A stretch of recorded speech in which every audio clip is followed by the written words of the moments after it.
بسم الله الرحمن الرحيم. أخي الكريم، أختي الكريمة، يروي لي أحد الثقات أن جده وجدته كان لهما ابن أحبوه حبا شديدا، وكان من أحب الأبناء إليهم، فخرجت تلك الأم لترعى الأغنام، وأوصت ذلك الولد أن يربط الجمل عند غروب الشمس حتى لا يذهب بعيدا ويضيع.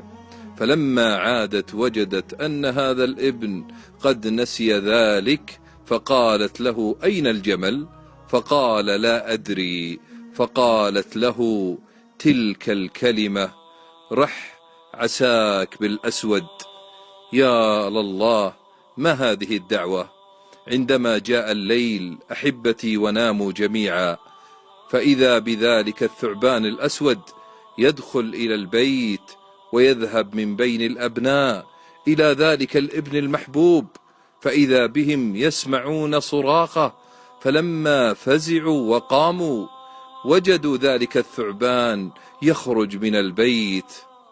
فمرض ذلك الولد يومان، فإذا به يفارق الحياة.